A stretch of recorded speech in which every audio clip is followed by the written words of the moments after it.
Good afternoon and welcome to the Midday News. Here's what we have in the bulletin. JFJ calls for reconsideration of mandatory minimum penalty for children. Freedom Imaginaries wants CARICOM to intervene in Haitian migrant crisis. And later in sports, former national assistant coach attains pro license. Thank you for joining us. I'm Shane Masters, and here are the details. Jamaicans for Justice, JFJ, is cautioning the government against instituting the mandatory minimum for children who commit murder. As we hear in this report, there could be serious consequences if allowed to go forward.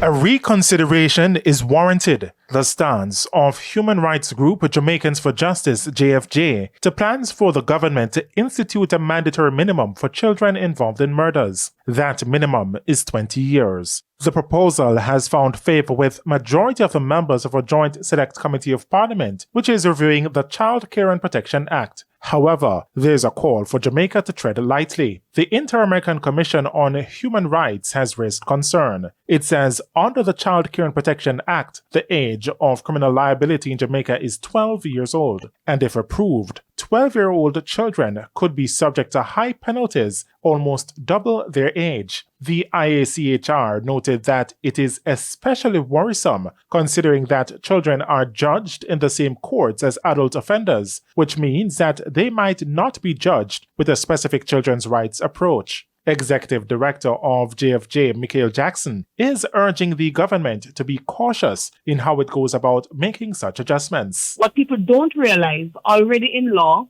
for children aged 14 and older, there is a maximum term of life imprisonment should that child be convicted of murder, because you can't impose death penalty on a child based on international convention. So there is already that.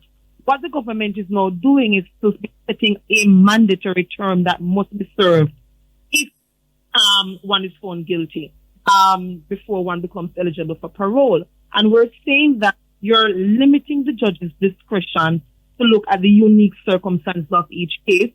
That goes against the principle of separation of powers. She says the government is bowing to public pressure without looking at the repercussions for the criminal justice system. So the government can't continue this populist approach. They have to be looking at evidence. They have to be looking at the real consequences that will be realized. And that is how decisions ought to be taken, based on evidence, based on data, and then you go ahead. It can't be based on what people demand, especially when a significant portion of the public they don't understand already what exists in law. Ms. Jackson says she will again write to the committee and Justice Minister Delroy Chuck on the implications of the minimum sentence. Is there a declining interest in religious traditions? It's a question some clergymen are now asking after their traditional watch night services saw mixed attendance. Dwayne Anderson reports.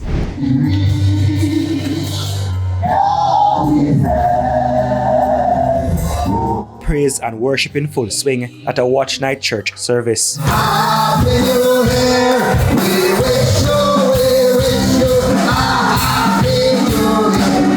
This evening I was encouraged my membership that the same God that kept them in 2022 and 2023 is the same God that will keep them in 2024. This pastor dedicated a child to Christ and symbolically handed him up to the Savior. Other clergymen could not get a handful of youth to attend their service. I saw 4 of them, and during the service they came and they hugged me and I pray with them. It's a cause of concern because I know if I'd gone to a party, I'd have seen many of them. Now, while the young people were noticeably absent from church, one place many of them were present is in the parties. Now, another thing I noticed while making my rounds out here tonight is how fast these young people are traveling on these motorcycles as well as in their cars to get to their respective destination. It's nothing short of a miracle that they made it through the night without getting hurt. Now, these cattle behind me are some of the reasons you shouldn't speed. At any moment, these animals could rush into the street and cause an accident. And with at least 420 people dying from road crashes in 2023, the clergyman is warning persons to make things right with God before it is too late. Turning to other national issues, this charge to Jamaicans regarding the fight against crime. There was a time when our policemen and women would respond swiftly and aggressively, but they have taken a new path, a new approach, which we are thankful for, but the citizens of this country need to give the police all their support so that lawlessness and murder and mayhem in this country can, be significantly reduced. Another clergyman also argued things would have been worse had the church not been so active. And the church sometimes has been blamed for what is happening. But I want to say to you and to Jamaica large, without the praying church, Jamaica would be in a more serious condition. Look at the several disasters that has passed us by. The recent earthquake that Jamaica had experienced, and only there was no loss of life. Dwayne Anderson, TVJ News. There's a call for a regional approach to deal with the Haitian migrant crisis. The call comes as hundreds of Haitians try to flee their country amidst economic turmoil and gang wars. Kelisha Williams reports. 2023 saw the return of a number of Haitians to their country from Jamaica, the latest being on December 30, where a group of 10 Haitians, including 2 women, were picked up by the Portland police. They were taken to hospital and the necessary medical checks done, and hours later brought home by a Jamaica Defense Force JDF vessel. The quick return of the Haitians without due process has infuriated founder of Freedom Imaginaries, Melanie Aleni. She contends that the government is not abiding by international law in its treatment of Haitian migrants. Hence, on December 31, she wrote to Foreign Affairs Minister Kamina Johnson-Smith, National Security Minister Dr. Horace Chang, and the Permanent Secretary in the National Security Ministry. I hope that these letters, and I hope that the coming together of civil society organizations can mark a different way forward where we work together in solidarity with the government as partners rather than as adversaries, where we come up with reasonable solutions that allow us to comply with international obligations and the Constitution, while also addressing some of the security concerns. But as I said, we have now reached a level of escalation, which I think is indicative of the need for stronger action, including from judicial authorities, because, as I said, this is a rule of law issue. Ms. Aleni has also called for CARICOM to intervene.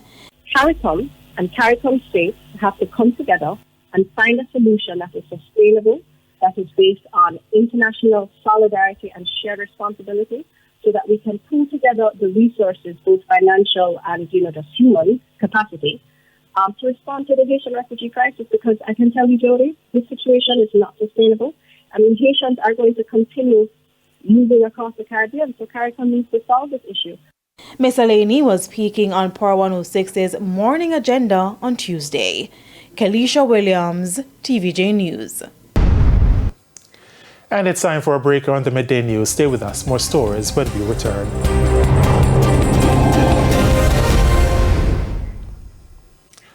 Welcome back to the Midday News. One St. Catherine councillor is hoping that measures to address drowning at beaches and rivers will be high on the government's agenda for the new year. The suggestion came after several cases of drowning, especially in St. Elizabeth, in 2023. Councillor for the Brayton Division in St. Catherine, Anthony Wendt, made the appeal recently at a Portmore Municipal Corporation meeting. And I think is that a direct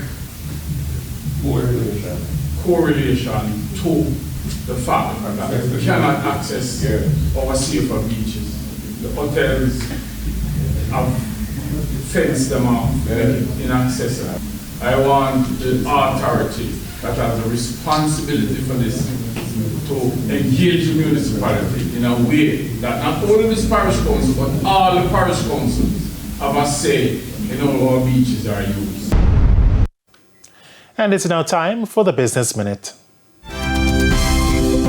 Domestic exports increased by 24.3% in the first 8 months of 2023. Statin says earnings for domestic exports were valued at $1.08 billion. That's up from the $865 million earned for the similar period in 2022. Higher earnings from the mining, quarrying, and agriculture industries were the main contributors to this increase. Domestic exports accounted for 76% of total exports. Further afield, Chinese company BYD has moved a step closer to toppling Elon Musk's Tesla as the world's biggest selling manufacturer of electric vehicles. The firm said on Monday it had sold a record 526,000 battery-only vehicles in the last 3 months of 2023. That was helped by a more than 70% surge in sales in December. For the year as a whole, Shenzhen-based BYD said it had sold more than 3 million so-called new energy vehicles, which includes battery-only vehicles and hybrids. Almost 1.6 million of its total sales were battery-only vehicles. And that's it for the Business Minute. Time now for the top regional and international stories. In the region, former Prime Minister of Trinidad and Tobago, Basdio Pandey, has died at age 90. Pandey died on Monday while celebrating the new year with his family. He served as the 5th Prime Minister of Trinidad and Tobago from 1995 to 2001 and was the founder of the United National Congress.